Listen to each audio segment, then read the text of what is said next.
She walked into that trauma bay wearing scrubs from a discount store and sneakers that had seen better decades. No hospital ID. No credentials visible. The attending physicians looked at her like she'd wandered in off the street asking for directions. But when the code blue alarm started screaming and she reached for the crash cart, everything changed. Because pinned inside her jacket was a badge nobody had seen in over 15 years. A badge that meant she wasn't just another wannabe trying to help. She was the doctor they said God would never forgive. Before we jump back in, tell us where you're tuning in from, and if this story touches you, make sure you're subscribed, because tomorrow, I've saved something extra special for you. Now, back to the story. I was working the night shift in the emergency department at Metropolitan General when the ambulances started rolling in. Not one or two, but a convoy of them. Their red and blue lights painting the hospital corridors like some twisted Christmas display. The dispatch crackled over the radio with words that made every medical professional in earshot stop what they were doing. Multiple casualties from structural collapse. Construction site downtown. We've got crush injuries, internal bleeding, and at least 3 cases of traumatic brain injury. ETA 4 minutes. Dr. Rebecca Martinez, our chief of emergency medicine, was already barking orders before the radio went silent. She had that look in her eyes, the one that meant we were about to test every limit of modern medicine and probably find ourselves wanting. I'd seen that look before during my residency, during the pileup on Interstate 95 that brought in 14 critical patients in 20 minutes. But this felt different. This felt worse. "Sarah, prep trauma bay 1 through 4, she called to our head nurse. "Get neurology down here now, not in 10 minutes, now. And somebody find Dr. Hammond. If we're dealing with complex brain trauma, we need our best surgeon on deck." The first ambulance screamed up to our doors with a sound that seemed to shake the very foundations of the building.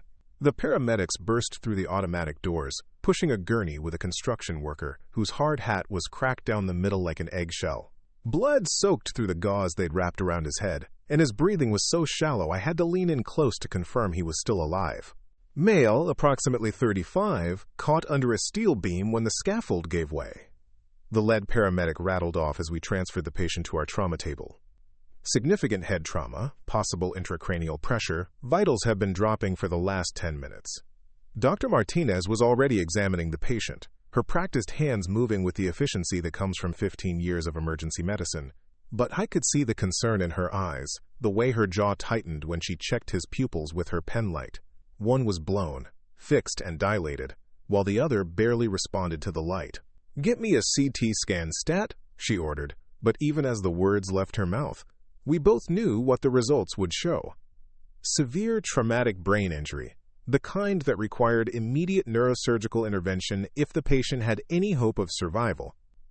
The second ambulance arrived before we'd even finished the preliminary examination on the first patient. This one carried a woman in her 40s, a site supervisor who'd been standing too close when the scaffold collapsed. The paramedics had already intubated her in the field, but her oxygen saturation was dropping despite their best efforts.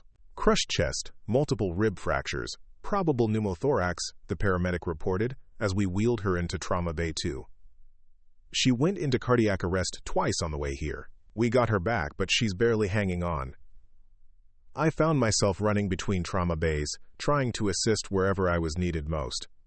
The third ambulance brought in a young man who couldn't have been older than 25, an apprentice electrician who'd been working on the building's power systems when everything came down.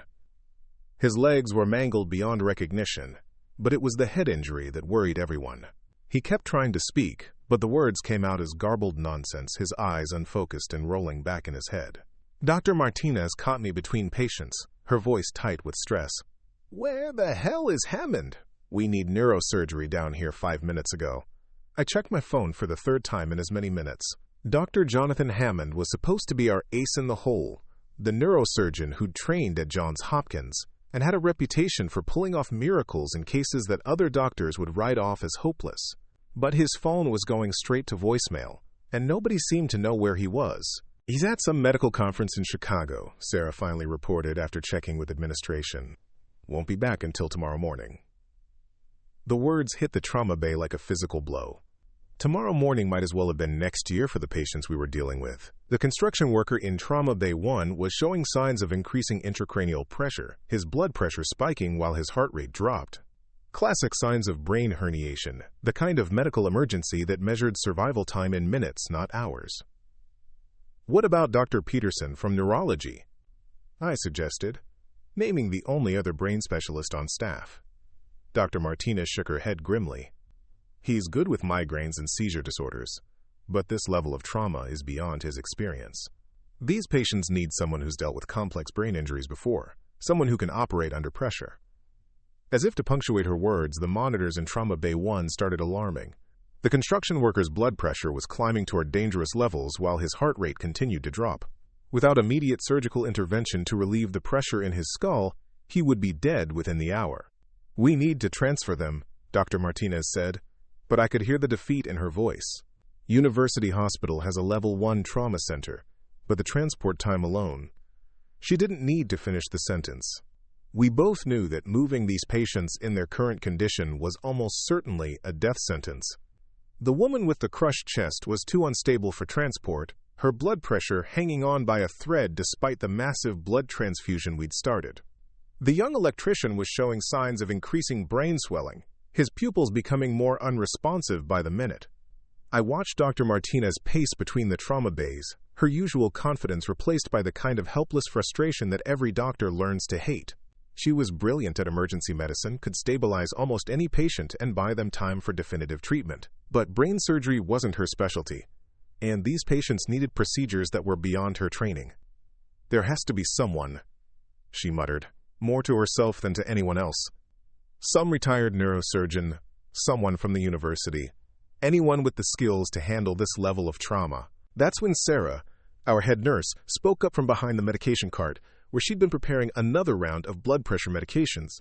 "You know," she said slowly, as if testing the words before she spoke them, "there might be someone." Dr. Martinez turned toward her with the desperate hope of someone grasping for any lifeline. "Who? If there's a neurosurgeon within driving distance who can help these patients, I don't care what it costs or what favors I have to call in." Sarah hesitated, and I could see her weighing her words carefully. It's been a long time since I've seen her, maybe 15 years. But there used to be a doctor who worked the trauma centers around here. Dr. Elena Vasquez. She had a reputation for handling the cases that nobody else would touch. The name didn't ring any bells for me, but I could see something change in Dr. Martinez's expression. Not recognition exactly, but something else. A wariness that made me think she'd heard stories. "Elena Vasquez," she repeated slowly. "The one they called the Angel of Death?" Sarah nodded, and the trauma bay seemed to grow quieter despite the constant beeping of monitors and the hum of ventilators. "That's her. Look, I know she's got a controversial reputation, but I saw her save patients that 3 other hospitals had given up on. She could perform neurosurgery that seemed impossible." Dr. Martinez was quiet for a long moment, staring at the construction worker whose condition was deteriorating by the minute. When she finally spoke, her voice was carefully neutral. Elena Vasquez was stripped of her medical license 12 years ago. There were allegations of euthanasia, accusations that she was making end-of-life decisions without proper consultation. The medical board said she was playing God with her patients. But was she? Sarah asked quietly. Or was she just willing to make the hard choices that other doctors wouldn't make? The question hung in the air between us like smoke. I'd heard whispers of Dr. Vasquez during my medical training. Stories told in hushed voices about a neurosurgeon who could perform miracles but who'd been cast out of the medical establishment for crossing lines that other doctors wouldn't cross. Some said she'd helped terminally ill patients end their suffering. Others claimed she'd performed experimental procedures without proper authorization. All the stories agreed on one thing. She'd been brilliant, possibly the most gifted neurosurgeon of her generation. Even if we could find her, Dr. Martinez said, she can't practice medicine. No license means no privileges at this hospital. The liability alone would shut us down. But even as she spoke, I could see her looking at the monitors, watching the vital signs that told the story of 3 lives hanging in the balance. The construction worker's intracranial pressure was climbing toward levels that would cause irreversible brain damage. The woman with the crushed chest was requiring more and more medication to maintain her blood pressure. The young electrician was showing signs of brain herniation that would kill him within hours. Where would we even find her? I asked, surprising myself by entering the conversation. If she's been out of medicine for 12 years, she could be anywhere. Sarah pulled out her phone and started scrolling through her contacts. I might have an old number. After she lost her license, I heard she was working at a free clinic downtown, helping people who couldn't afford regular medical care. Technically not practicing medicine, just providing basic health services. The irony wasn't lost on any of us. The doctor who'd been kicked out of mainstream medicine for allegedly playing God was now working with the poorest and most desperate patients, the ones who had nowhere else to turn. Make the call, Dr. Martinez said finally. If she's willing to come in as a consultant, if she can guide us through the procedures, maybe we can save these people. Sarah dialed the number, and we all held our breath as it rang. Once, twice, 3 times. On the 4th ring, someone picked up. Community Health Services, this is Elena. Even over the speakerphone, there was something in that voice that commanded attention. Calm, professional, with an undertone of authority that suggested this was someone used to making life-and-death decisions. Dr. Vasquez? This is Sarah Chen from Metropolitan General. We have a medical emergency. Multiple trauma patients with severe brain injuries. We need someone with neurosurgical experience. And your name came up. There was a pause on the other end of the line, long enough that I wondered if the call had been disconnected. When Dr. Vasquez finally spoke, her voice was carefully measured. Sarah, I haven't held a medical license in 12 years. You know that. I can't practice surgery at a licensed hospital. We're not asking you to operate, Dr. Martinez interjected, leaning toward the phone. We're asking you to consult, to guide us through procedures that are beyond our current expertise. These patients will die without intervention, and we don't have anyone else. Another pause, shorter this time. What's the nature of the injuries? Dr. Martinez quickly outlined the cases. The construction worker with increasing intracranial pressure, the woman with multiple trauma and possible brain injury, the young man showing signs of brain herniation. As she spoke, I could almost hear Dr. Vasquez's mind working through the medical challenges, processing the information with the speed that comes from decades of experience. You need immediate craniotomy on the first patient to relieve intracranial pressure, Dr. Vasquez said without hesitation. The second patient probably needs emergency thoracotomy as well as neurological assessment. The third case sounds like diffuse axonal injury with possible brainstem involvement. The precision of her diagnosis, delivered without seeing the patients or reviewing their scans, was impressive, but it also reinforced the complexity of what we were dealing with. These weren't routine procedures that could be guided over the phone. How long would it take you to get here? Dr. Martinez asked. 20 minutes if traffic cooperates. But Dr. Martinez, you need to understand what you're asking. If I step foot in that hospital, if I provide any direct medical care, the medical board will come down on both of us. My past doesn't just disappear because we're facing an emergency. I could see Dr. Martinez struggling with the decision. Bringing in an unlicensed doctor, especially one with Dr. Vasquez's controversial history, violated every protocol the hospital had. If something went wrong, if the patients died, or if word got out that we'd used a struck-off doctor, the legal and professional consequences would be devastating. But as she looked around the trauma bay, at the 3 patients whose lives were slipping away with each passing minute, the choice became clear. Dr. Vasquez, she said quietly, these people are going to die if we don't act. Whatever happened in your past, whatever mistakes you made or decisions you're still paying for, these patients had nothing to do with that. They deserve a chance. You should be teaching at medical schools, leading surgical departments, training the next generation of neurosurgeons. Dr. Vasquez turned her attention back to the construction worker, checking his pupils, monitoring his response to stimuli. Should doesn't matter much in medicine, Dr. Patterson. What matters is what's in front of you right now. I found myself desperate to know what was in that folder. What credentials or accomplishments could transform a hospital administrator's skepticism into reverence. But Dr. Vasquez clearly wasn't inclined to elaborate, and Dr. Patterson seemed to understand that the information was sensitive. Sarah approached with updates on both patients. The construction worker is showing significant neurological improvement. His Glasgow Coma scale has improved from 3 to 8, and he's beginning to respond to verbal commands. The electrician's vital signs are stable, but he's still unconscious. Dr. Vasquez nodded, processing the information with the clinical detachment that had characterized her approach throughout the crisis. The first patient will likely make a full recovery if he receives proper neurosurgical follow-up. The second case is more complex. The cardiac arrest may have caused additional brain damage that we won't be able to assess until he regains consciousness. And the third patient? Dr. Martinez asked, referring to the woman with the crushed chest who'd been stabilized but still required complex care. She needs immediate thoracic surgery to repair her chest wall injuries, Dr. Vasquez replied. The neurological symptoms were secondary to hypoxia, not primary brain trauma. Once her breathing is stabilized, her cognitive function should return to normal. It was a complete medical assessment, delivered with the kind of comprehensive understanding that comes from seeing thousands of similar cases. But what struck me most was the way she spoke about the patient's futures with such certainty, as if she could see outcomes that the rest of us could only hope for. Dr. Patterson was coordinating the transfers to the university hospital, arranging for neurosurgical teams to take over the patient's care. But I could see him stealing glances at Dr. Vasquez, clearly struggling with questions he wanted to ask, but didn't know how to phrase diplomatically. Dr. Vasquez, he finally said, would you be willing to accompany these patients to University Hospital? Doctor, without speaking to anyone, she picked up his chart and began reviewing his vitals, her eyes moving across the data with the speed of someone who could process complex medical information faster than most people could read a newspaper. How long since injury? She asked Dr. Martinez without looking up from the chart.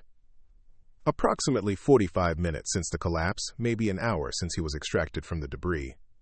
Dr. Vasquez moved to the patient's bedside and began conducting a neurological examination with her hands, checking his pupils, testing his reflexes, palpating his skull for signs of fracture. Her movements were economical and efficient, each action providing information that informed the next step in her assessment. CT scan results? She asked. Dr. Martinez handed her the films, and I watched Dr. Vasquez study them with an intensity that made the rest of the trauma bay fade into background noise. She held the images up to the light, examining them from multiple angles, occasionally making small sounds that suggested she was processing information that others might miss. Subdural hematoma with significant midline shift, she said finally. Probable skull fracture at the temporal region. He needs immediate surgical decompression, or he'll herniate within the next 30 minutes. The clinical assessment was delivered with the kind of calm authority that made it clear this wasn't a guess or a best-case scenario. This was a medical fact, delivered by someone who'd seen enough cases to know exactly what we were dealing with. She moved to Trauma Bay 2, where the woman with the crushed chest was struggling against the ventilator. The same process: chart review, physical examination, assessment of the imaging studies. But this time, her expression grew more grave. Flail chest with probable cardiac contusion, she said after several minutes of examination. The neurological symptoms are secondary to hypoxia and shock, not primary brain injury. She needs emergency thoracic surgery to stabilize her chest wall and address possible cardiac damage. Finally, she examined the young electrician, and I could see her face darken as she reviewed his condition.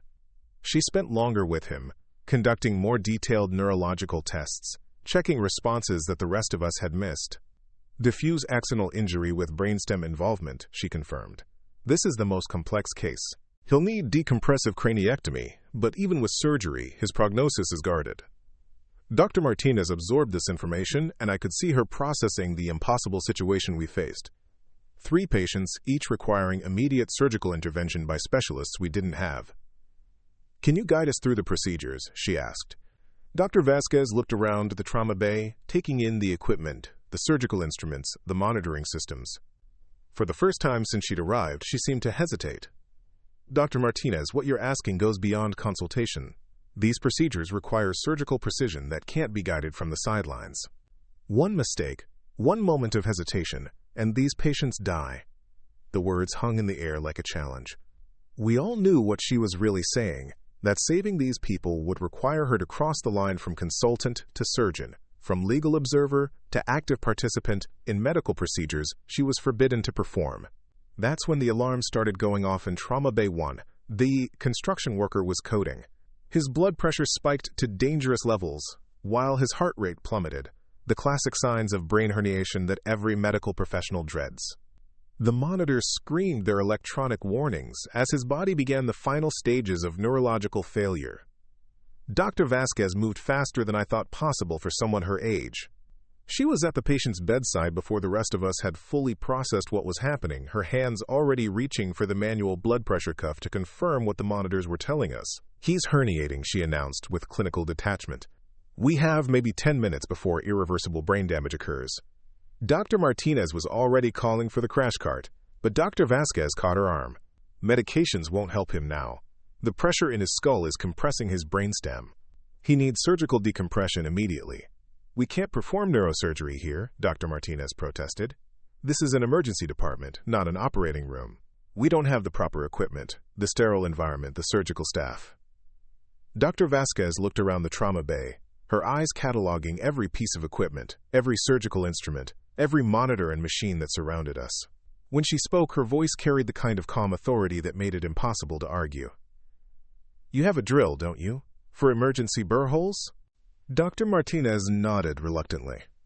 Every emergency department kept a cranial drill for exactly this type of situation, though it was rarely used outside of the most desperate circumstances. "Then we can buy him time. A simple burr hole to relieve the immediate pressure, followed by more definitive surgery once we stabilize him." But even as she spoke, I could see the doubt in Dr. Martinez's eyes. Performing emergency neurosurgery in a trauma bay was risky under the best circumstances. Doing it with an unlicensed doctor whose medical credentials had been revoked 12 years ago was the kind of decision that could end careers and destroy lives. "Dr. Vasquez," Dr. Martinez said carefully, "I understand your expertise, but you're asking us to violate every protocol this hospital has. If something goes wrong, if this patient dies, the liability issues alone will shut down this entire department." Dr. Vasquez never took her eyes off the patient, whose condition was deteriorating with each passing second. "And if we don't act, he dies anyway. At least this way, he has a chance." The moral calculus was brutal in its simplicity. Follow protocol and watch a man die, or break every rule in the medical book and give him a fighting chance at survival. I could see Dr. Martinez struggling with the decision, weighing her responsibilities as a physician against her obligations as a hospital administrator. That's when Dr. James Patterson walked into the trauma bay. Dr. Patterson was the hospital's chief of surgery, a man in his early 60s who'd built his reputation on following procedures and maintaining institutional standards. He was also known for his skepticism of unconventional approaches to medicine and his intolerance for anything that might compromise the hospital's liability position. "What's the situation here?" he asked, his eyes immediately focusing on Dr. Vasquez, who clearly wasn't part of the regular staff. Dr. Martinez straightened, and I could see her mentally preparing for a confrontation that could derail any chance of saving the patient. "Dr. Patterson, we have multiple trauma cases requiring immediate neurosurgical intervention. Dr. Hammond is unavailable, and we've brought in an experienced consultant to help guide our treatment." Dr. Patterson's gaze shifted to Dr. Vasquez, taking in her discount scrubs and worn sneakers. "And this consultant is credentialed at our hospital?" The question hung in the trauma bay like a sword waiting to fall. Dr. Vasquez met his stare without flinching, but she didn't offer any credentials or attempt to establish her authority. Instead, she simply continued monitoring the construction workers' vitals, her attention focused entirely on the medical crisis at hand. "She has extensive experience with complex brain trauma," Dr. Martinez said, carefully avoiding the question of credentials. Dr. Patterson stepped closer to the trauma table, examining the patient's condition for himself. He was a competent surgeon, experienced enough to recognize the signs of impending brain herniation, but I could also see the institutional caution in his eyes, the wariness of someone who'd spent decades navigating hospital politics and liability concerns. "Dr. Martinez, I need to speak with you privately," he said, gesturing toward the corridor outside the trauma bay. But before they could leave, the patient's monitors erupted in a cascade of alarms that made everyone in the room freeze. His blood pressure was climbing toward stroke levels, while his heart rate dropped into the 30s. The classic Cushing's triad that signaled imminent brain death. "There's no time for private conversations," Dr. Vasquez said sharply. "This man has minutes left, possibly less."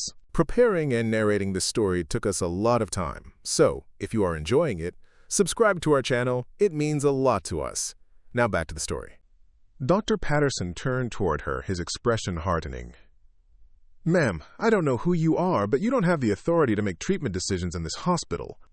Dr. Martinez, please escort your consultant to the waiting area while we handle this situation." That's when Dr. Vasquez did something that surprised everyone in the room. She reached into her jacket pocket and pulled out a small leather folder, the kind that might hold identification or professional credentials. But instead of opening it to show Dr. Patterson her credentials, she simply held it in her hand, her thumb resting on the cover. "Dr. Patterson," she said quietly, "I understand your concerns about protocol and liability. But while we're discussing hospital policies, this patient is dying. Every second we waste on administrative concerns is a second closer to irreversible brain damage." The construction worker's breathing became increasingly irregular, the kind of agonal respirations that indicated his brainstem was failing. His pupils were now fixed and dilated, unresponsive to light. Without immediate intervention, he would be dead within minutes. Dr. Patterson looked at the monitors, processed the implications of what he was seeing, and made a decision that would have surprised anyone who knew his reputation for caution. "What do you need?" he asked Dr. Vasquez. "Cranial drill, sterile drapes, local anesthetic, and someone to assist with monitoring. The procedure itself will take less than 10 minutes. Dr. Patterson nodded to Sarah, our head nurse, who immediately began gathering the necessary equipment. But I could see the skepticism in his eyes, the doubt that came from watching someone he didn't know prepare to perform emergency brain surgery in less than ideal conditions. "Have you performed this procedure before?" he asked Dr. Vasquez as she began scrubbing her hands at the sink. "A few times," she replied with the kind of understatement that suggested vast experience distilled into casual conversation. Dr. Patterson stepped closer, lowering his voice. "Ma'am, I need to know your background. If we're going to do this, if we're going to let you operate on this patient, I need some assurance that you know what you're doing." Dr. Vasquez finished scrubbing and turned to face him, water still dripping from her hands. "Dr. Patterson, you can spend the next 5 minutes questioning my qualifications, or you can spend them helping me save this man's life. But you can't do both." The directness of her response seemed to catch him off guard. Most consultants, especially those working outside their normal hospital privileges, would have been more deferential, more concerned with establishing their credentials and building rapport with the hospital staff. Dr. Vasquez showed none of that hesitation, none of the social maneuvering that usually accompanied medical consultations. Instead, she moved to the patient's bedside and began examining his skull, her fingers probing for the optimal location for the burr hole. Her touch was confident, precise, the kind of tactile examination that spoke of years of experience with cranial anatomy. "The temporal region, just above the ear," she murmured, more to herself than to anyone else. "That's where the hematoma is creating the most pressure." Sarah had prepared the sterile field with the efficiency that comes from decades of emergency medicine. The cranial drill sat ready on the instrument tray, its diamond-tipped bit gleaming under the trauma bay lights. Local anesthetic, gauze, suction equipment, everything needed for the procedure. But as Dr. Vasquez picked up the drill to test its function, Dr. Patterson stepped forward again. "I'm sorry, but I can't allow this," he said firmly. "Without proper credentials, without surgical privileges at this hospital, I cannot permit you to perform surgery on this patient." The words hit the trauma bay like a physical blow. Dr. Martinez looked stricken, caught between her desire to save the patient and her responsibility to follow hospital protocol. Sarah paused in her preparations, uncertain whether to continue or pack away the equipment. Dr. Vasquez set down the drill and looked directly at Dr. Patterson. "Then you do it." The challenge was delivered without emotion, without sarcasm, just a simple statement of fact. If Dr. Patterson wasn't going to allow her to perform the procedure, then he needed to do it himself. "I'm not a neurosurgeon," Dr. Patterson said. "My experience is with abdominal and thoracic surgery. I've never performed a cranial procedure." "Then this patient dies," Dr. Vasquez replied with the same clinical detachment. "Because in approximately 3 minutes his brain will herniate completely, and no amount of hospital policy will bring him back." The moral weight of the situation settled over the trauma bay like a fog. Everyone present knew that she was right, that without immediate surgical intervention, The construction worker would die, but institutional protocols, liability concerns, and professional regulations created barriers that seemed impossible to overcome. That's when the young electrician in Trauma Bay 3 went into cardiac arrest. The monitors erupted in alarms as his heart rhythm deteriorated into ventricular fibrillation, the chaotic electrical activity that meant his heart was no longer pumping blood effectively. Dr. Martinez rushed to his bedside, calling for the defibrillator, but we all knew that cardiac arrest in a patient with severe brain injury was often a terminal event. "He's not going to respond to standard resuscitation," Dr. Vasquez called out from across the bay. "The brain injury has disrupted his autonomic nervous system. Even if you get his heart back, he'll just arrest again." Dr. Martinez looked up from the chest compression she was performing. "What are you suggesting?" "Immediate surgical decompression to relieve the intracranial pressure that's causing the autonomic dysfunction. It's the only way to give his heart a chance to stabilize." Now we had 2 patients requiring emergency neurosurgery, and only one person in the trauma bay with the expertise to perform it. Dr. Patterson looked between the 2 patients, both dying from conditions that were beyond his surgical experience. "This is impossible," he said, but I could hear the doubt creeping into his voice. "We can't perform emergency brain surgery in a trauma bay. We don't have the proper facilities, the surgical support, the post-operative care capabilities." Dr. Vasquez moved between the 2 patients, checking vitals, assessing their conditions with the speed that comes from years of emergency medicine. "Dr. Patterson, you're right. This isn't ideal. The facilities aren't perfect, the circumstances are far from optimal, and the risks are significant. But these men are dying right now, and we're the only chance they have." She paused at the construction worker's bedside, checking his pupils one more time. Both were now completely unresponsive, fixed, and dilated in a way that suggested his brain was running out of time. "I've performed emergency craniotomies in field hospitals with less equipment than we have here," she continued. "I've operated by flashlight in bombed-out buildings, performed surgery on patients who were still bleeding from other injuries. This trauma bay has better facilities than most of the places where I learned to save lives." The reference to field hospitals caught everyone's attention. Military medicine was different from civilian practice, operating under different rules and different expectations. Surgeons who'd served in combat zones often developed skills and instincts that couldn't be taught in traditional medical settings. Dr. Patterson's expression shifted slightly, and I could see him processing this new information. "You served in the military?" Dr. Vasquez didn't answer directly, but she reached into her jacket and pulled out that leather folder again. This time, she opened it slightly, just enough for Dr. Patterson to see whatever was inside. His eyes widened, and his entire demeanor changed. "How long ago?" he asked quietly. "Long enough to know what we're dealing with here," she replied, closing the folder and returning it to her pocket. The exchange was cryptic, but whatever Dr. Patterson had seen in that folder had clearly changed his assessment of the situation. He looked around the trauma bay, taking in the equipment, the staff, the 2 patients who were running out of time.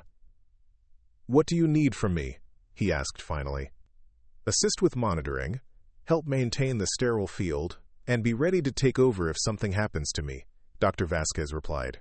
"These procedures aren't complicated in theory, but they require absolute precision." Dr. Patterson nodded and moved to scrub in, but I could see the uncertainty in his movements. He was stepping into territory that was far outside his comfort zone, assisting with procedures that could save lives or end careers depending on their outcome. Dr. Vasquez began with the construction worker, whose condition was more immediately critical. She positioned his head, prepped the surgical site, and administered local anesthetic with movements that were both efficient and gentle. Her hands moved with the kind of muscle memory that suggested she'd performed this procedure hundreds of times before. "The key is accuracy," she explained as she worked, her voice calm and instructional. "Too shallow and you don't relieve the pressure. Too deep and you damage healthy brain tissue. The drill needs to penetrate the skull without going more than a few millimeters beyond." She activated the drill, and the sound filled the trauma bay with its high-pitched whine. But instead of rushing, she worked with deliberate care, advancing the bit slowly through bone that was probably a quarter-inch thick. Her free hand guided the drill's angle, ensuring that she maintained the proper trajectory. "There," she said as the drill broke through the inner table of the skull. "You can feel it when the resistance changes." Almost immediately, blood began flowing from the small hole, dark red blood under high pressure that spoke to the severity of the hematoma. But as the pressure was relieved, the patient's vital signs began to improve. His blood pressure started dropping toward normal levels, his heart rate increased, and his breathing became more regular. "It's working," Dr. Martinez said with obvious relief. But Dr. Vasquez was already moving to the second patient, the young electrician whose heart had stopped. She checked the monitors, confirmed that he was still in cardiac arrest, and began preparing another burr hole. "This one's more complex," she explained as she worked. "The brain injury is more diffuse, and the cardiac arrest has compromised his oxygen delivery. Even if we relieve the intracranial pressure, he may have suffered additional brain damage from the hypoxia." She worked with the same careful precision, drilling through skull that was younger and thicker than the first patient's. But this time, when the drill broke through, there was less blood flow, suggesting that the intracranial pressure wasn't the only factor in his condition. "Resume chest compressions," she instructed Dr. Martinez while she continued working. "We need to maintain circulation while we address the neurological issues." For the next 20 minutes, the trauma bay became a carefully choreographed dance of emergency medicine. Dr. Martinez performed CPR while Dr. Vasquez worked on relieving intracranial pressure. Dr. Patterson monitored both patients' vital signs and managed the complex array of medications needed to support their cardiovascular systems. Slowly, almost imperceptibly, both patients began to stabilize. The construction worker's neurological responses started to return, his pupils becoming reactive to light for the first time since the injury. The young electrician's heart rhythm converted back to normal sinus rhythm, his blood pressure stabilized, and his oxygen saturation improved. "They're gonna make it," Sarah said quietly, and I could hear the amazement in her voice. "But drive." Vasquez showed no satisfaction, no relief at the successful outcome. Instead, she continued monitoring both patients, checking their neurological status, adjusting their medications, ensuring that the improvements were sustained rather than temporary. "They need definitive neurosurgical care," she said to Dr. Patterson. "These procedures bought us time, but they'll need formal craniotomies to address the underlying injuries." Dr. Patterson nodded, already reaching for his phone to arrange transfers to the University Hospital's neurosurgical unit. But as he dialed, he looked back at Dr. Vasquez with an expression that mixed respect with curiosity. "I need to know who you are," he said quietly. "What I saw you do here, the precision, the expertise, the clinical judgment, that's not something you learn from textbooks or weekend seminars." Dr. Vasquez was cleaning her hands at the sink, her back to the rest of the trauma bay. When she turned around, she was holding that leather folder again, but this time she opened it fully and handed it to Dr. Patterson. His face went pale as he read whatever was inside. Dr. Patterson stared at the contents of the leather folder for what felt like an eternity, his eyes moving across whatever documents were inside, with an expression that shifted from confusion to recognition to something approaching awe. His hands trembled slightly as he held the folder, and when he finally looked up at Dr. Vasquez, his entire demeanor had transformed. "You're Elena Vasquez," he said, his voice barely above a whisper. "The Elena Vasquez." She nodded once, accepting the recognition without pride or defensiveness. "I was, yes." Dr. Patterson looked down at the folder again, then back at her face, as if trying to reconcile the woman in discount scrubs with whatever he was reading. "Dr. Vasquez, I need to apologize. I had no idea who you were, what you'd accomplished." "There's no need for apologies," she replied, taking the folder back and returning it to her jacket.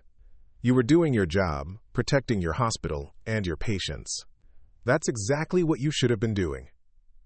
But Dr. Patterson was shaking his head, and I could see that whatever he'd read had fundamentally changed his understanding of the situation. "Ma'am, you shouldn't be working in free clinics. You shouldn't be fighting for credibility in emergency departments. You should be teaching at medical schools, leading surgical departments, training the next generation of neurosurgeons." Dr. Vasquez turned her attention back to the construction worker, checking his pupils, monitoring his response to stimuli. "Should doesn't matter much in medicine, Dr. Patterson. What matters is what's in front of you right now." I found myself desperate to know what was in that folder. What credentials or accomplishments could transform a hospital administrator's skepticism into reverence? But Dr. Vasquez clearly wasn't inclined to elaborate, and Dr. Patterson seemed to understand that the information was sensitive. Sarah approached with updates on both patients. "The construction worker is showing significant neurological improvement. His Glasgow Coma scale has improved from 3 to 8. and he's beginning to respond to verbal commands. The electrician's vital signs are stable, but he's still unconscious. Dr. Vasquez nodded, processing the information with the clinical detachment that had characterized her approach throughout the crisis. The first patient will likely make a full recovery if he receives proper neurosurgical follow-up. The second case is more complex. The cardiac arrest may have caused additional brain damage that we won't be able to assess until he regains consciousness. And the third patient?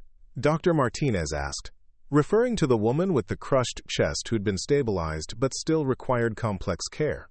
She needs immediate thoracic surgery to repair her chest wall injuries, Dr. Vasquez replied. The neurological symptoms were secondary to hypoxia, not primary brain trauma. Once her breathing is stabilized, her cognitive function should return to normal. It was a complete medical assessment, delivered with the kind of comprehensive understanding that comes from seeing thousands of similar cases. But what struck me most was the way she spoke about the patient's futures with such certainty, as if she could see outcomes that the rest of us could only hope for. Dr. Patterson was coordinating the transfers to the university hospital, arranging for neurosurgical teams to take over the patient's care. But I could see him stealing glances at Dr. Vasquez, clearly struggling with questions he wanted to ask, but didn't know how to phrase diplomatically. Dr. Vasquez, he finally said, would you be willing to accompany these patients to University Hospital? Dr. Reynolds heads their neurosurgical department, and I think he'd benefit from your insights into their treatment. She shook her head. That wouldn't be appropriate. My involvement here was an emergency consultation. Now that the patients are stable, they need care from properly credentialed physicians. But your expertise, your understanding of their injuries, Dr. Patterson pressed. These patients owe their lives to your intervention. Surely you want to see their recovery through to completion. Dr. Vasquez was already removing her surgical gloves, preparing to leave the same way she'd arrived. Dr. Patterson, I did what I could with the time I had. Now they're in the hands of physicians who can provide the ongoing care they need. That's how medicine is supposed to work. There was something final in her tone, a professional distance that suggested she'd learned to disengage from cases once her immediate role was complete. But I could also hear something else beneath the clinical objectivity. Sadness, perhaps, or resignation. That's when Dr. Reynolds himself walked into the trauma bay. Dr. Marcus Reynolds was a legend in neurosurgical circles, a man who'd trained at Harvard and Johns Hopkins before establishing one of the most respected brain surgery programs on the West Coast. He was also known for his perfectionism, his demanding standards, and his intolerance for anything less than excellence in his field. I came to assess the patients before transfer, he announced, his eyes immediately moving to the two men who'd undergone emergency surgery. I understand you've performed some type of preliminary intervention. Dr. Patterson stepped forward, clearly nervous about explaining the unconventional treatment methods that had been employed. Dr. Reynolds, we had a consultation from an experienced trauma specialist who helped us stabilize these critical patients. Dr. Reynolds moved to the construction worker's bedside, examining the small surgical site where the burr hole had been created. His trained eye took in the precision of the procedure, the clean entry point, the minimal tissue damage surrounding the surgical site. This is excellent work, he said, surprise evident in his voice. Whoever performed this procedure demonstrated exceptional surgical precision. The angle is perfect, the depth is exactly right, and there's no evidence of unnecessary tissue damage. He moved to the second patient, conducting the same detailed examination. This case is even more impressive. Creating a burr hole in a patient with active cardiac arrest requires extraordinary skill and nerve. The technical execution is flawless. Dr. Reynolds looked around the trauma bay, his eyes searching for whoever had performed the procedures. I'd like to speak with the surgeon who did this work. The technique suggests someone with extensive neurosurgical experience. Dr. Patterson glanced toward Dr. Vasquez, who had been standing quietly near the equipment cart, observing the examination without comment. Dr. Reynolds, I'd like you to meet the physician who saved these patients' lives. Dr. Reynolds turned toward Dr. Vasquez, taking in her appearance with the same initial skepticism that everyone else had shown. But his expression changed when he saw her face, recognition dawning in his eyes. Elena Vasquez, he said slowly. I haven't seen you in almost 15 years. Hello, Marcus, she replied with the familiarity of old colleagues. You're looking well. Dr. Reynolds stared at her for a long moment, and I could see him processing the implications of her presence in the trauma bay. Elena, what are you doing here? The last I heard, you were stripped of my medical license, she finished for him. Yes, that's correct. I was providing emergency consultation. Nothing more. But Dr. Reynolds was shaking his head, his expression mixing disbelief with something that looked like anger. Elena, this is absurd. You're one of the most gifted neurosurgeons I've ever worked with. The procedures you performed here tonight demonstrate skills that most surgeons spend their entire careers trying to develop. He turned to address Dr. Patterson and Dr. Martinez, his voice carrying the authority of someone used to being heard in medical circles. Do you understand who this woman is? What she's accomplished in her career? Dr. Patterson nodded toward the folder that Dr. Vasquez had shown him earlier. I saw her credentials, Dr. Reynolds, but I have to admit, I don't understand the full context. Dr. Reynolds looked at Dr. Vasquez, clearly asking permission to share information that she might prefer to keep private. She nodded slightly, giving him tacit approval to explain. Dr. Elena Vasquez was the chief neurosurgeon for the 82nd Field Hospital in Afghanistan from 2003 to 2009. Dr. Reynolds began, his voice taking on the formal tone of someone delivering a professional biography. She performed over 2,000 cranial procedures under combat conditions, often with limited equipment and constant threat of enemy fire. I felt the atmosphere in the trauma bay change as everyone absorbed this information. Military medicine was different from civilian practice, requiring physicians to make life and death decisions under conditions that most doctors couldn't imagine. Her innovation in battlefield neurosurgery saved hundreds of lives, Dr. Reynolds continued. She developed techniques for emergency cranial decompression that are now standard protocol in trauma centers worldwide. The burr hole procedure she performed tonight is based on methods she pioneered in field hospitals. Dr. Vasquez remained silent during this recitation, her expression giving away nothing of what she might be feeling, but I could see the way her posture had straightened slightly, as if carrying the weight of memories that were both proud and painful. After her military service, she returned to civilian practice and was recruited by Johns Hopkins to head their trauma neurosurgery program, Dr. Reynolds went on. She was widely considered one of the most innovative surgeons of her generation, someone who could achieve surgical outcomes that others thought impossible. The admiration in his voice was unmistakable, but it was also tinged with sadness, as if he were delivering a eulogy for someone who was still standing in front of him. So what happened? Doctor, Martinez asked quietly, how does someone with that background lose their medical license? Dr. Reynolds looked at Dr. Vasquez again, seeking permission to continue. This time her nod was more reluctant, as if she understood that the full story needed to be told, but wasn't eager to relive it. In 2012, Elena was treating a series of patients with traumatic brain injuries, Dr. Reynolds explained. Soldiers who'd been injured by improvised explosive devices, suffering from conditions that left them in persistent vegetative states with no hope of recovery. He paused, choosing his words carefully. Elena believed that these patients and their families deserved the right to make informed decisions about end-of-life care. She provided honest assessments of their prognoses, explained the reality of their conditions, and supported families who chose to discontinue life support.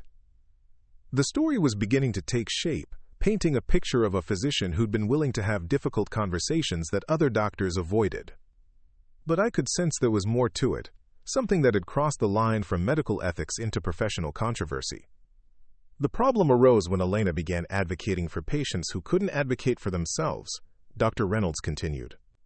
She started questioning whether it was ethical to maintain patients in vegetative states indefinitely, consuming resources that could be used to help people with better prognoses. Dr. Vasquez spoke for the first time since Dr. Reynolds had begun his explanation. I suggested that we had an obligation to be honest about futile care, to acknowledge when continued treatment served no medical purpose. And the medical establishment wasn't ready for that conversation, Dr. Reynolds added. Elena was accused of making unilateral decisions about patient care, of exceeding her authority as a physician. There were allegations that she'd influenced families to discontinue life support in cases where other doctors might have recommended continued treatment. I could see the injustice of the situation beginning to emerge. Dr. Vasquez had been punished, not for medical incompetence, but for challenging the profession's reluctance to acknowledge the limits of what medicine could accomplish. The final incident involved a young soldier who'd been in a coma for 8 months, Dr. Reynolds said, his voice growing quieter. Multiple neurological assessments indicated no hope of recovery, but the military medical command insisted on continued aggressive treatment. Elena disagreed with that assessment publicly. "I testified at a congressional hearing about the costs of futile care," Dr. Vasquez said simply. "I suggested that the military was spending millions of dollars maintaining patients in vegetative states while denying care to soldiers with treatable conditions." The political implications of such testimony were staggering. Dr. Vasquez had essentially accused the military medical system of misallocating resources, of prioritizing public relations over sound medical judgment. "The backlash was swift and comprehensive," Dr. Reynolds continued. "Elena was accused of violating patient confidentiality, of making unauthorized public statements about military medical policy, of advocating for euthanasia. The medical board stripped her license, and she was effectively blacklisted from academic medicine." But even as he told this story, Dr. Reynolds was looking at the two patients who just had their lives saved by Dr. Vasquez's intervention. The irony is that Elena's critics accused her of playing God with her patients' lives. But what I saw tonight was a physician who values life enough to take extraordinary risks to preserve it. Dr. Patterson was nodding slowly, understanding beginning to dawn in his eyes. She was called the Angel of Death not because she killed patients, but because she was honest about death when other doctors wouldn't be. "Exactly," Dr. Reynolds confirmed. "Elena's crime was treating death as a medical reality rather than a professional failure. She was willing to acknowledge that sometimes the most compassionate treatment is accepting that cure isn't possible." The conversation was interrupted by one of the paramedics who'd brought in the original patients. He'd returned to check on their condition and overheard the discussion about Dr. Vasquez's background.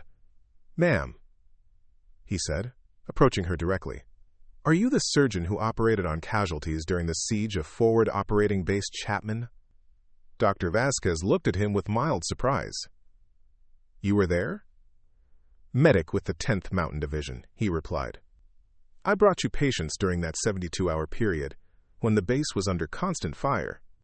You operated in a bunker with minimal lighting, no proper surgical facilities, enemy mortars falling all around us." His voice carried the weight of someone recalling traumatic memories, but also deep respect. "Ma'am, I watched you save the lives of soldiers that other doctors would have declared unsalvageable. You performed surgery under conditions that would have broken most physicians." Dr. Vasquez nodded acknowledgement but didn't elaborate. It was clear that she carried memories from her military service that were both heroic and haunting, experiences that had shaped her understanding of medicine in ways that civilian practice couldn't match. "You operated on my squad leader," the paramedic continued, "Sergeant Rodriguez, traumatic brain injury from an IED blast. The other doctors said he was too far gone, that surgery would be futile, but you spent 8 hours reconstructing his skull, and he walked out of that hospital 6 months later." The personal testimony added another layer to Dr. Vasquez's story, demonstrating that her willingness to challenge medical convention had saved lives in ways that her critics never acknowledged. Dr. Reynolds was absorbing all of this information, and I could see him struggling with the injustice of Dr. Vasquez's situation. "Elena, this is insane. You're working in free clinics when you should be teaching surgical residents. You're being treated like a pariah when you should be recognized as one of the most important trauma surgeons of the last 2 decades." Dr. Vasquez was checking on both patients one final time, ensuring their stability before the transfers to University Hospital. "Marcus, recognition doesn't matter. What matters is that these patients survive their injuries and return to their families." "But it does matter," Dr. Reynolds insisted. "Your expertise, your experience, your understanding of complex trauma cases.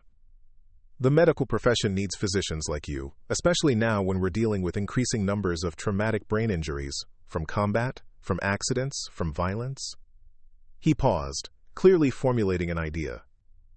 "Elena, I want you to consider joining our team at University Hospital. Not as a staff physician, but as a consultant, a teacher. We can work around the licensing issues, find ways to utilize your expertise within the legal framework." Dr. Vasquez shook her head. "Marcus, you know that's not possible." The medical board's decision was final. "Any hospital that employs me risks losing its accreditation. Then we change the system." Dr. Reynolds replied with surprising passion. "We challenge the decision, present evidence of your contributions to trauma surgery, demonstrate the patients whose lives you've saved." But Dr. Vasquez was already gathering her few belongings, preparing to leave the same way she'd arrived. "The system doesn't change, Marcus. It protects itself. I learned that lesson 12 years ago. Dr. Patterson stepped forward, clearly reluctant to let her leave without some form of recognition or compensation. Dr. Vasquez, at minimum, please allow us to arrange payment for your consultation tonight. These procedures saved 3 lives and prevented this hospital from facing a catastrophic situation. Payment isn't necessary, she replied. I didn't come here for money. Then why did you come? Dr. Martinez asked.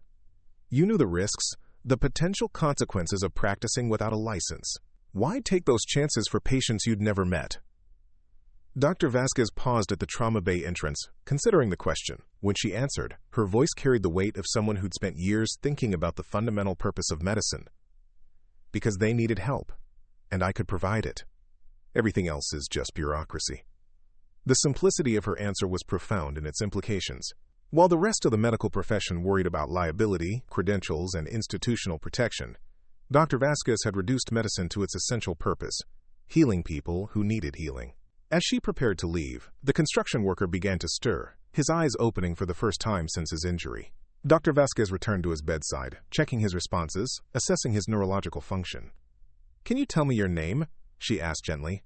Michael, he replied weakly. Michael Chen. What happened to me?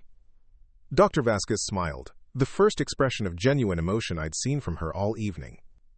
You were injured at a construction site, Michael. You've had surgery to relieve pressure in your brain. You're going to be fine. Michael's eyes focused on her face, taking in her appearance with confusion. Are you my doctor? Dr. Vasquez glanced around the trauma bay, at all the credentialed physicians and licensed professionals who surrounded them. I'm someone who was here when you needed help. It was a perfect encapsulation of her approach to medicine, defining herself not by titles or credentials, but by her willingness to serve when service was needed. Doctor. Reynolds watched this interaction with obvious emotion. Elena, that man is alive because of your intervention. His family will have him home for Christmas because you were willing to risk your reputation and your freedom to save his life. Dr. Vasquez stood and checked her watch. And now he's in the hands of physicians who can provide the ongoing care he needs. My part in his story is finished. But as she walked toward the exit, Dr. Patterson called after her. Dr. Vasquez, if we ever face a situation like this again, if we need consultation on complex trauma cases, would you be willing to help? She paused without turning around. If people need help, and I can provide it, then yes. With that, she walked out of the trauma bay and disappeared into the corridor beyond, leaving behind a room full of medical professionals who just witnessed something extraordinary. Not just the technical expertise of the procedures she'd performed, but the moral courage required to practice medicine according to conscience rather than convention. Dr. Reynolds stood looking at the empty doorway for a long moment before turning to address the rest of us. I want everyone in this room to understand what just happened here. You didn't just witness emergency surgery, you witnessed the difference between medicine as a profession and medicine as a calling. The 3 patients were successfully transferred to University Hospital, where they all made full recoveries. Michael Chen returned to work 6 months later, with no lasting effects from his brain injury. The young electrician regained consciousness after 3 days and eventually completed his rehabilitation with minor cognitive deficits. The woman with the chest injuries healed completely and returned to her job as a construction supervisor. But the real impact of that night went beyond the 3 lives that were saved. Word of Dr. Vasquez's intervention spread through the medical community, sparking conversations about professional redemption, the value of experience over credentials, and the courage required to challenge systems that prioritize protection over service. 6 months later, Dr. Reynolds succeeded in having Dr. Vasquez's case reviewed by a new medical board panel. The original decision was overturned, her license was restored, and she was offered positions at 3 major teaching hospitals. She turned them all down and returned to her free clinic, where she continues to provide medical care to patients who have nowhere else to turn. Because for Dr. Elena Vasquez, medicine was never about recognition or reward. It was about being there when people needed help, regardless of whether they could pay for it or whether the system approved of her methods. Sometimes the most important medical interventions happen not in gleaming operating rooms or prestigious teaching hospitals, but in humble trauma bays, where gifted physicians choose service over safety and healing over bureaucracy. The badge she carried wasn't made of metal or plastic. It was made of competence, courage, and the unshakable belief that every life has value worth fighting for. 3 years passed before I saw Dr. Elena Vasquez again, and when I did, it was under circumstances that would have seemed impossible to predict on that chaotic night in the trauma bay. I had completed my residency and was working as an attending physician in the emergency department at Metropolitan General, the same hospital where I'd witnessed her save 3 lives with nothing but skill, courage, and a willingness to ignore the rules that stood between patients and healing. It was during the early morning hours of a Tuesday in September when the call came in from dispatch. Multi-vehicle accident on the Interstate, involving a charter bus carrying high school students returning from a debate tournament. The preliminary reports were devastating: multiple head injuries, spinal trauma, internal bleeding, and at least 6 patients in critical condition. Dr. Martinez, who had since been promoted to Chief of Emergency Services, was coordinating the response when she looked up from the communication console with an expression I recognized from that night 3 years earlier. The same mixture of professional determination and underlying fear that comes with facing medical challenges that exceed your available resources. "We're about to be overwhelmed," she announced to the assembled staff. The bus was carrying 42 students and 3 adult chaperones. Initial triage suggests at least 12 critical patients, with several requiring immediate neurosurgical intervention. The familiar weight of insufficient resources settled over the department like a storm cloud. Dr. Hammond, our chief neurosurgeon, was in surgery with another critical case. The university hospital was dealing with their own emergency, an industrial accident that had consumed their entire surgical staff. We were facing the nightmare scenario that every emergency department dreads: too many critical patients and not enough specialized expertise to save them all. That's when Sarah, our head nurse, who had been present during Dr. Vasquez's intervention 3 years earlier, made a suggestion that surprised everyone in the room. "Dr. Martinez, we should call Dr. Vasquez." The mention of her name created an immediate ripple of recognition among the staff who had been present during her previous intervention. But it also raised questions among the newer employees who had heard stories but never witnessed her capabilities firsthand. "Dr. Vasquez has her license back," Sarah continued. "Dr. Reynolds helped get her case reviewed, and the medical board overturned their original decision. She's been quietly practicing at the community clinic, but her credentials are fully restored." Dr. Martinez paused in her preparations, considering the implications. "Sarah, even if her license is restored, we're talking about asking her to handle multiple complex cases simultaneously. The kind of surgical load that would challenge an entire neurosurgical team." "She handled 3 critical cases single-handedly before," Sarah replied. "And that was without official authorization or proper surgical facilities. Now she has both." The first ambulance arrived before we could finish the discussion, carrying a 17-year-old girl whose head had struck the bus window during the collision. The paramedics reported significant head trauma, decreased consciousness, and signs of increasing intracranial pressure. She needed immediate neurosurgical evaluation, but Dr. Hammond was still in surgery and wouldn't be available for at least 2 hours. Dr. Martinez looked at the girl's condition, processed the incoming reports of additional critical patients, and made a decision that demonstrated how much that night 3 years earlier had changed her approach to emergency medicine. "Make the call," she told Sarah. "If Dr. Vasquez is willing to help, we need her expertise." Sarah dialed the number for the community clinic, and we waited anxiously as it rang. When someone answered, Sarah's voice carried the urgency of the situation. "This is Sarah Chen at Metropolitan General. We have a mass casualty event with multiple patients requiring neurosurgical intervention. Is Dr. Vasquez available for emergency consultation?" There was a brief pause, then a familiar voice came on the line. Even over the phone, Dr. Vasquez's calm professionalism was immediately recognizable. "Sarah, this is Elena. What's the nature of the casualties?" Sarah quickly outlined the situation: the bus accident, the multiple head injuries, the shortage of neurosurgical expertise.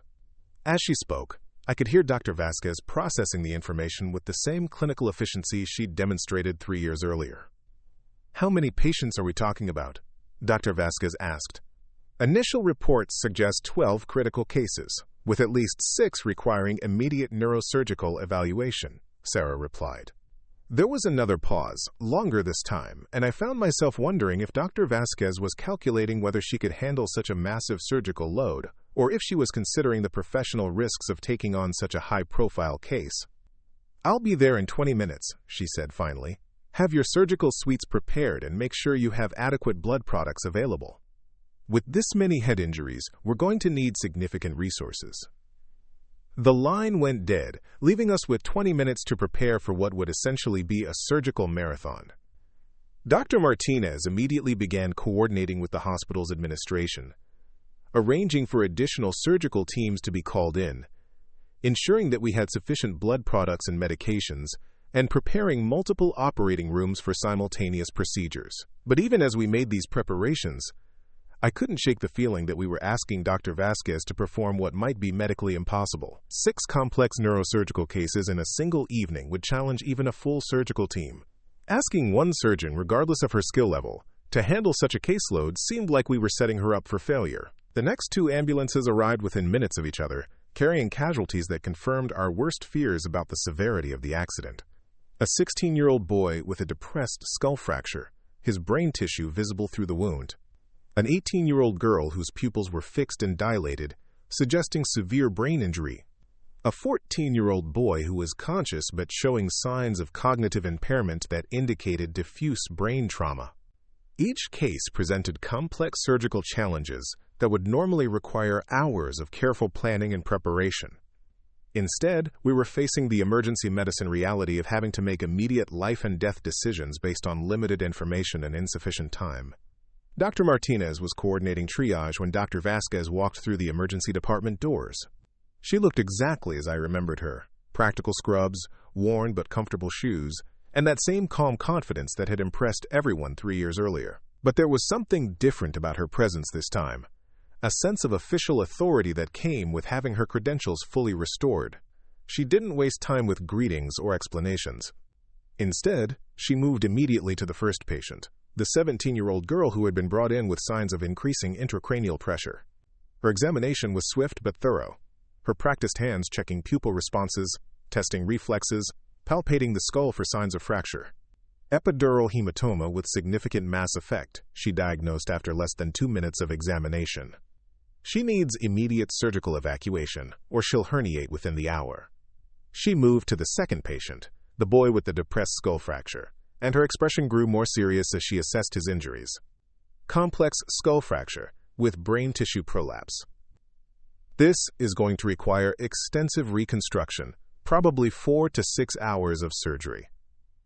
The third patient, the girl with the fixed pupils, received an even more sobering assessment: severe traumatic brain injury with signs of brainstem involvement.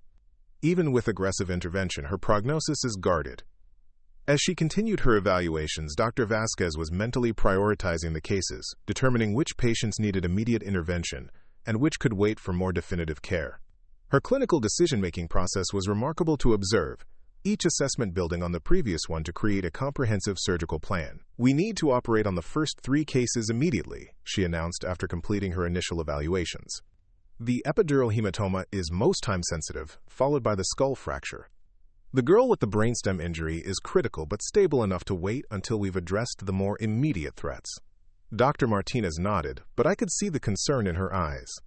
"Dr. Vasquez, we have 3 more critical patients incoming, and Dr. Hammond won't be available for at least another hour.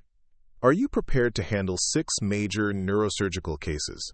Dr. Vasquez looked around the trauma bay, taking in the available resources, the surgical staff, the equipment that would be needed for multiple simultaneous procedures.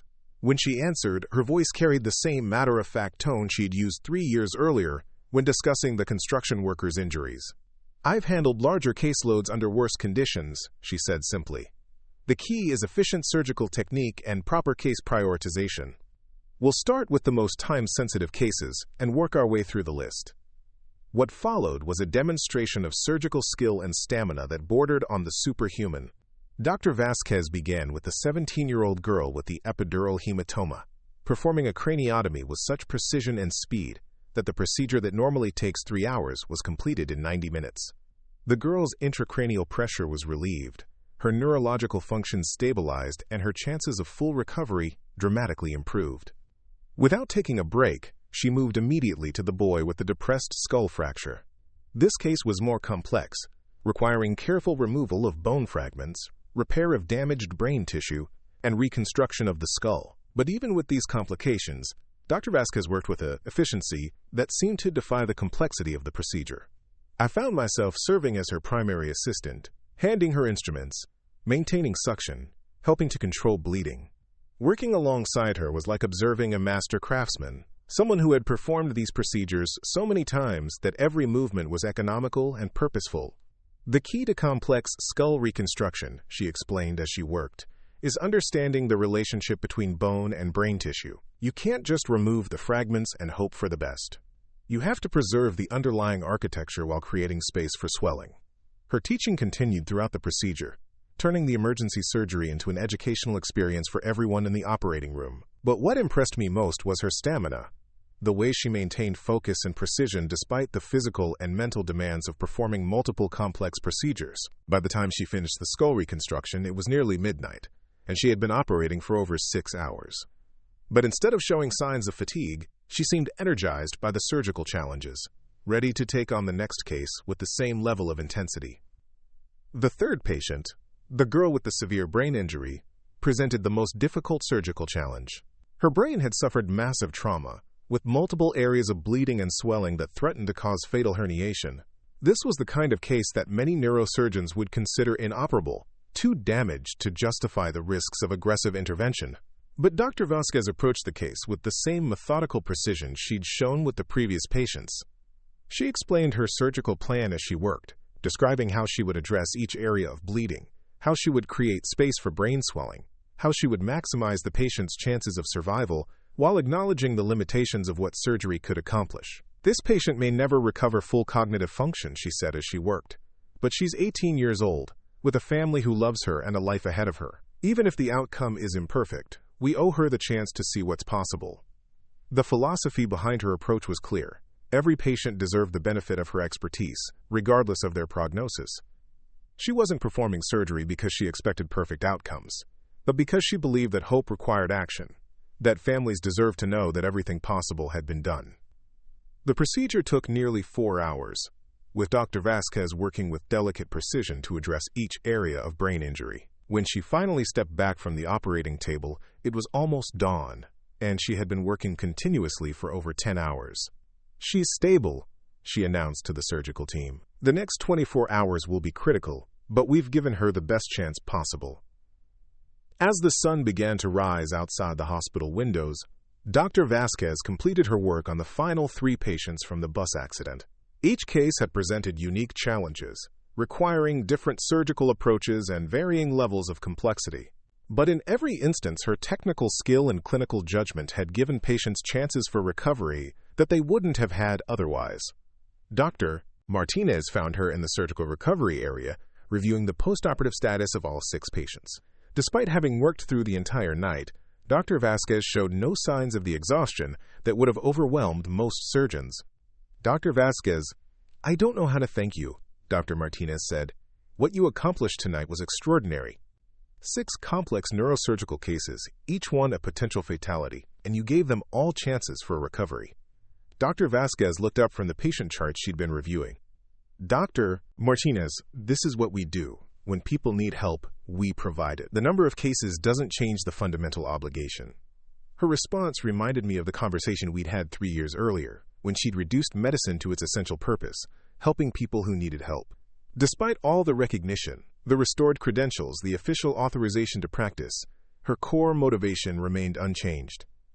"Will you stay to monitor their recovery?" Dr. Martinez asked. "Your insights into their post-operative care could be invaluable." Dr. Vasquez shook her head. "They're in excellent hands with your ICU team. My role was to provide the surgical intervention they needed. Now they need ongoing care from physicians who specialize in neurological rehabilitation." It was the same professional humility she'd shown 3 years earlier, the willingness to step back once her specific expertise was no longer needed. But this time there was no controversy surrounding her departure, no questions about her credentials or her right to be there. As she prepared to leave, several of the surgical residents who had assisted during the marathon procedures approached her with questions about technique, about decision-making under pressure, about managing complex surgical caseloads. She answered each question with patience and detail, turning the informal conversation into an impromptu teaching session. The most important skill in emergency neurosurgery isn't technical precision, she told the residents. It's the ability to make sound clinical decisions under pressure. You have to trust your training, rely on your experience, and never let the complexity of the situation overwhelm your judgment. One of the residents asked about the emotional toll of handling so many critical cases simultaneously. Dr. Vasquez, how do you maintain focus when you're dealing with multiple patients whose lives depend on your decisions? She considered the question carefully before answering. You remember why you became a physician in the first place? Every patient represents someone's child, someone's future, someone's hope. That responsibility gives you strength when everything else feels overwhelming. Dr. Reynolds arrived at the hospital later that morning to check on the patients and was amazed to learn about the night's events. He found Dr. Vasquez in the cafeteria, finally taking a brief break after more than 12 hours of continuous work. Elena, I just reviewed the cases from last night, he said, sitting down across from her. 6 major neurosurgical procedures, each one technically perfect, all completed by a single surgeon. I've never seen anything like it. Dr. Vasquez was drinking coffee and reviewing patient notes, her attention still focused on the medical details rather than the praise. Marcus, it was a good night. All 6 patients have reasonable chances for recovery. That's what matters. But it's more than that, Dr. Reynolds insisted. What you accomplished last night will be talked about in surgical circles for years. You've demonstrated capabilities that most neurosurgeons couldn't match with entire teams supporting them. Dr. Vasquez looked up from her notes, and I could see something in her eyes that I hadn't noticed 3 years earlier.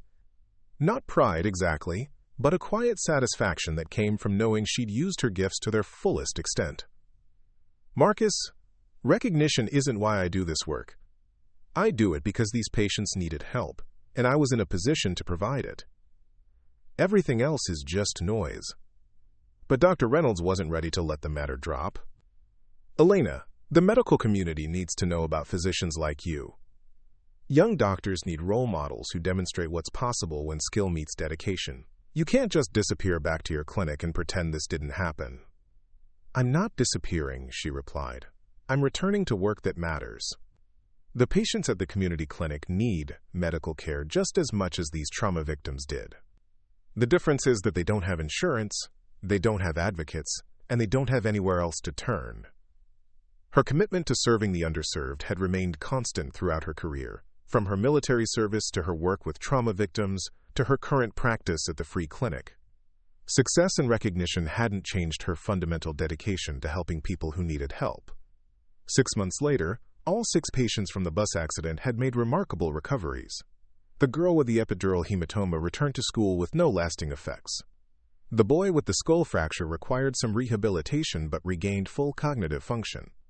Even the girl with the severe brain injury, whose prognosis had been so guarded, recovered enough to live independently and attend college. Their families wrote letters to the hospital, expressing gratitude for the medical care that had saved their children's lives. But when reporters tried to contact Dr. Vasquez for interviews about her role in their recovery, they found that she'd declined all media attention and returned to her quiet practice at the community clinic. The only recognition she accepted was an invitation to speak at the annual trauma surgery conference, where she presented her techniques for managing multiple complex cases under emergency conditions. Her presentation became the most requested recording in the conference's history, studied by trauma surgeons around the world who wanted to understand how she'd accomplished what many considered impossible. But for Dr. Elena Vasquez, the real measure of success wasn't found in professional recognition or career advancement. It was found in the lives that had been saved, the families that had been kept whole, the patients who had been given second chances when others might have given up on them. The badge she carried wasn't made of metal or marked with official seals. It was made of competence earned through decades of service, courage demonstrated under impossible circumstances, and compassion that extended to every patient who needed help, regardless of their ability to pay or their chances for perfect recovery. Years later, when medical students asked about the Angel of Death, they learned that the nickname had been both a curse and a blessing. It had cost her years of her career, subjected her to professional exile, and forced her to rebuild her reputation from nothing. But it had also freed her from the constraints of institutional medicine, allowing her to practice according to her conscience rather than administrative policies. The real lesson of Dr. Elena Vasquez wasn't about surgical technique or medical expertise, though both were extraordinary. It was about the courage required to serve others when service comes at personal cost, about the strength needed to continue healing when the world questions your right to practice medicine, and about the faith necessary to believe that every life has value worth fighting for. She had been called the Angel of Death because she was willing to acknowledge death as a medical reality. But what her critics had missed was that her willingness to accept death made her fight even harder for life, made her treasure every opportunity to heal, made her appreciate every patient who walked away from her care with a chance at a better future. The badge she wore was invisible to those who looked only at credentials and qualifications. But for those who understood medicine as a calling rather than a profession, her badge shone brighter than any official recognition could ever illuminate. It was the badge of a healer who had never stopped healing, a physician who had never forgotten why she became a doctor, and a human being who had dedicated her life to serving others when they needed help the most. In the end, that's what real medical excellence looks like. Not the surgeon who operates only on perfect cases with guaranteed outcomes, but the physician who shows up when others won't, who takes on impossible cases because they're the only hope available, who sacrifices recognition for service and chooses healing over everything else that the world might offer in return. Dr. Elena Vasquez was teaching a young resident how to read brain scans when the call came in that would define the final chapter of her remarkable career. It was a Thursday afternoon at the community clinic, 5 years after the bus accident, and she had settled into a routine that balanced direct patient care with mentoring the next generation of physicians who sought her guidance. The resident, Dr. Jennifer Walsh, had driven down from University Hospital specifically to learn from Dr. Vasquez, drawn by stories of her surgical innovations and clinical judgment. Jennifer represented a new generation of medical students who viewed Dr. Vasquez not as a controversial figure to be avoided, but as a master clinician whose expertise was invaluable to their education. The key to reading trauma scans, Dr. Vasquez was explaining as she pointed to subtle abnormalities on the computer screen, is understanding that the brain tells a story through every shadow, every deviation from normal anatomy. Most physicians look for obvious pathology and miss the subtle clues that can mean the difference between life and death. Jennifer was taking notes furiously, trying to capture not just the technical details but the clinical reasoning that allowed Dr. Vasquez to see patterns that others missed. Dr. Vasquez, how did you develop this level of diagnostic precision? I've never seen anyone read scans with such accuracy. Dr. Vasquez leaned back in her chair considering the question. Experience, mostly. When you've seen thousands of brain injuries under every possible circumstance, you start to recognize patterns. But the real skill isn't in seeing the pathology. It's in understanding what each finding means for the patient's future. That's when her phone rang. The caller ID showed Metropolitan General, and Dr. Vasquez answered with the professional efficiency that characterized all her interactions. This is Dr. Vasquez. Elena, this is Rebecca Martinez. We have a situation here that requires your expertise. How quickly can you get to the hospital? Dr. Vasquez could hear the tension in Dr. Martinez's voice, the same edge that had been present during their previous emergency consultations. What's the nature of the case? We have a patient in the ICU, a young neurosurgeon who was involved in a motorcycle accident 3 days ago. Severe traumatic brain injury, multiple surgeries by our best neurosurgical team, but his condition is deteriorating despite aggressive intervention. Dr. Vasquez was already gathering her belongings, her mind processing the implications of the call. Rebecca, if your neurosurgical team can't stabilize him, what makes you think I can help? There was a pause on the line, and when Dr. Martinez spoke again, her voice carried a weight that suggested this case was more than just another medical consultation. Elena, the patient, is Dr. David Kim. He's 28 years old, just finished his neurosurgical residency at Johns Hopkins. He was supposed to start his fellowship next month, specializing in pediatric brain surgery. His research focuses on innovative techniques for treating children with inoperable brain tumors. The information hit Dr. Vasquez with unexpected force. A young neurosurgeon whose career was dedicated to saving children, now fighting for his own life after a traumatic accident. The irony was both tragic and profound. What's his current status? She asked. Intracranial pressure remains elevated despite multiple decompressive procedures.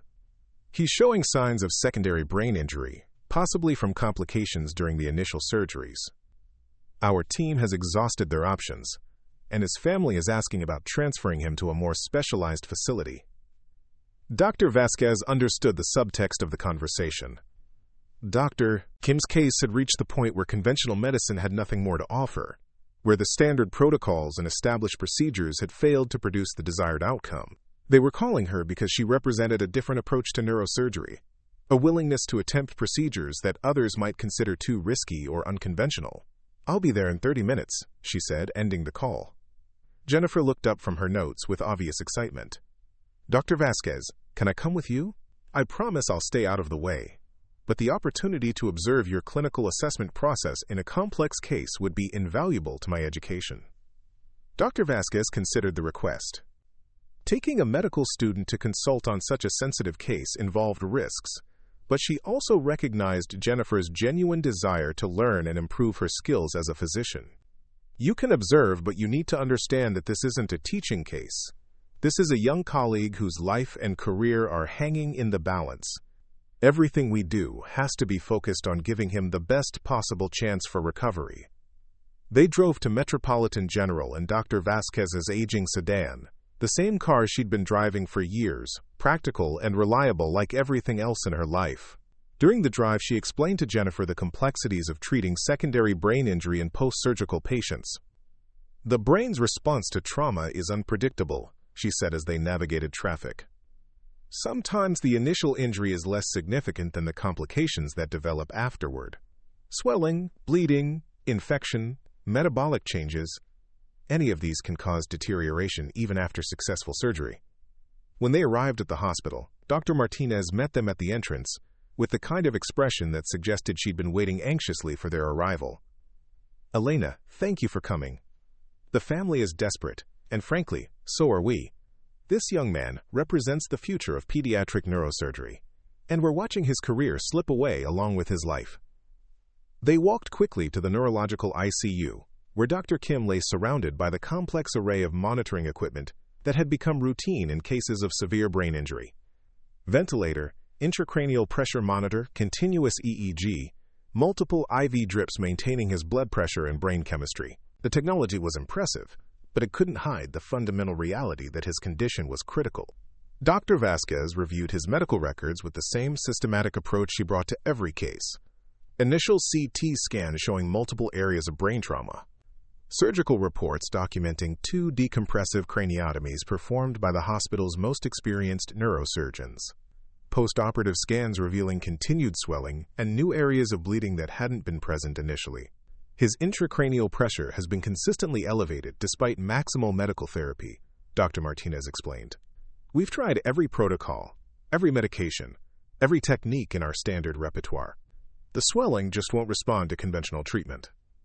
Dr. Vasquez moved to Dr. Kim's bedside and began her physical examination. Even unconscious and on life support, there was something about his appearance that spoke to his youth and potential. Wedding ring on his fingers suggesting a family waiting for him to recover. Calloused hands that spoke of long hours in surgery, dedicating his skills to helping others. "Show me his latest scans," Dr. Vasquez requested. The imaging studies revealed a pattern that was both familiar and troubling. The initial brain trauma had been significant, but manageable, the kind of injuries that experienced neurosurgeons handled regularly. But the secondary changes, the swelling and bleeding that had developed after surgery, suggested complications that were more difficult to address. "His brain is responding abnormally to the surgical intervention," Dr. Vasquez observed. "The tissue around the surgical sites is showing inflammatory changes that are preventing normal healing." Dr. Martinez nodded. "Our pathologists think he may have developed some kind of autoimmune response to the surgical materials or medications. His brain is essentially rejecting the interventions that are supposed to help him." It was a rare but devastating complication, the kind of medical mystery that challenged even the most experienced physicians. Dr. Kim's own immune system was working against his recovery, creating inflammation that was causing more damage than the original injury. Jennifer watched from the corner of the room as Dr. Vasquez studied the case from every angle. charts, scans, laboratory results, monitoring data. She absorbed information with the intensity of someone who understood that a young colleague's life depended on her ability to find solutions that others had missed. Dr. Martinez, I need to speak with his family, Dr. Vasquez said finally. Before I can recommend any treatment options, I need to understand their expectations and their willingness to accept risk. Dr. Kim's wife, Sarah, was a pediatric nurse who understood medical terminology but was struggling with the emotional reality of watching her husband fight for his life. His parents had driven down from Seattle, older Korean immigrants who spoke limited English, but whose love and concern needed no translation. Dr. Vasquez sat with them in the family consultation room, explaining Dr. Kim's condition with the same careful honesty she brought to every difficult conversation. No false hope, no medical jargon that obscured the reality of the situation, just clear information delivered with compassion. Your husband's brain injury was severe, but it was survivable, she told Sarah. The problem is that his brain has developed an inflammatory response to the surgical treatment. This inflammation is preventing normal healing and causing additional damage. Sarah wiped tears from her eyes as she processed this information. Dr. Vasquez, David has dedicated his career to saving children with brain tumors. He's developed new surgical techniques that have helped kids who were considered inoperable. He can't die like this, not when he has so much more to give. The weight of Sarah's words settled over the consultation room. Dr. Kim wasn't just another patient.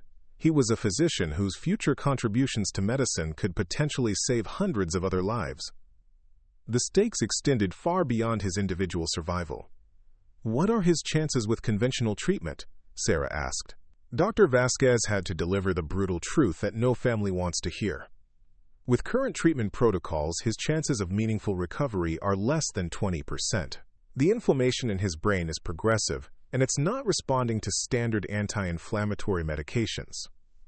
Dr. Kim's father, despite his limited English, seemed to understand the gravity of the situation. He spoke quietly in Korean to his wife, who translated his words for Dr. Vasquez. He wants to know if there's anything else that can be done. Anything at all, even if it's risky. Dr. Vasquez had been expecting this question, but that didn't make it easier to answer. There is an experimental approach that might help. It's a technique I developed during my military service for treating soldiers who had similar inflammatory responses to brain trauma. She paused, choosing her words carefully. The procedure involves using the patient's own stem cells to reduce brain inflammation and promote healing. It's not approved by the FDA for this indication, and the success rate is uncertain. But in cases like your husband's, where conventional treatment has failed, it may be his best chance. Sarah leaned forward, desperate for any glimmer of hope. What are the risks? The procedure itself is relatively safe, but there's a possibility that it could worsen the inflammation instead of improving it. There's also the risk that it might not work at all, leaving us in the same situation we're in now. The family conferred among themselves, weighing options that no family should have to consider. Finally, Sarah spoke for all of them. Dr. Vasquez, David became a neurosurgeon because he wanted to help people when no one else could help them. If this experimental treatment is his best chance, then we want you to try it. Dr. Vasquez nodded, understanding the courage required to make such a decision. I need to be completely honest with you. This procedure isn't something I can perform at this hospital. It requires specialized equipment and techniques that aren't available through conventional medical channels. What does that mean? Sarah asked. It means I would need to take responsibility for your husband's care outside the normal hospital protocols. The treatment would be considered experimental, and I would be operating without the institutional support that usually accompanies such procedures. The implications were clear. Dr. Vasquez was offering to risk her recently restored medical license to attempt a procedure that could save Dr. Kim's life, but might also expose her to professional consequences if something went wrong. Sarah didn't hesitate. Dr. Vasquez, if you're willing to take that risk for my husband, then we're willing to trust you with his life. The next 48 hours represented the most complex medical challenge Dr. Vasquez had faced since her military service. Working with a small team of trusted colleagues, she arranged to transfer Dr. Kim to a private surgical facility that specialized in experimental procedures. The stem cell treatment required extracting cells from Dr. Kim's bone marrow, processing them in a specialized laboratory, and then injecting them directly into the inflamed areas of his brain. Jennifer observed the entire process, witnessing firsthand the level of precision and innovation that had made Dr. Vasquez legendary in trauma surgery circles.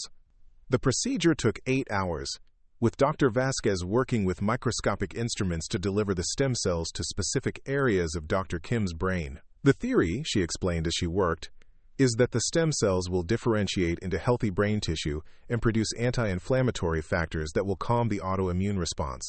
It's based on research I conducted with military casualties who had similar complications. The procedure itself went flawlessly, but the real test would come in the days and weeks that followed. Dr. Kim's response to the treatment would determine not only his own future, but also the viability of Dr. Vasquez's experimental approach for other patients with similar conditions. For the first 72 hours after the procedure, there was no change in Dr. Kim's condition. His intracranial pressure remained elevated, his neurological responses unchanged, his prospects uncertain. Sarah maintained a constant vigil at his bedside, talking to him about the pediatric patients he hoped to help when he recovered, about the research projects he'd been planning, about the future they'd dreamed of building together. On the 4th day, something remarkable began to happen. Dr. Kim's intracranial pressure started to decrease for the first time since his accident. The improvement was gradual but consistent, suggesting that the inflammatory response in his brain was finally beginning to subside. Dr. Vasquez monitored his progress with cautious optimism, knowing that recovery from severe brain injury was unpredictable and that setbacks were always possible. But as the days passed, Dr. Kim's neurological function continued to improve. He began responding to verbal commands, his pupils became reactive to light, and his spontaneous movements indicated that his motor function was intact. 2 weeks after the experimental procedure, Dr. Kim opened his eyes and spoke his first words since the accident. Looking directly at his wife, he said simply, "Sarah, I'm sorry I worried you." The moment represented more than just one patient's recovery. It validated Drive, Vasquez's innovative approach to treating complex brain injuries, and demonstrated the potential for experimental medicine to succeed where conventional treatments had failed. Dr. Kim's recovery continued steadily over the following months. He regained full cognitive function, his motor skills returned to normal, and his ability to perform complex surgical procedures was completely restored.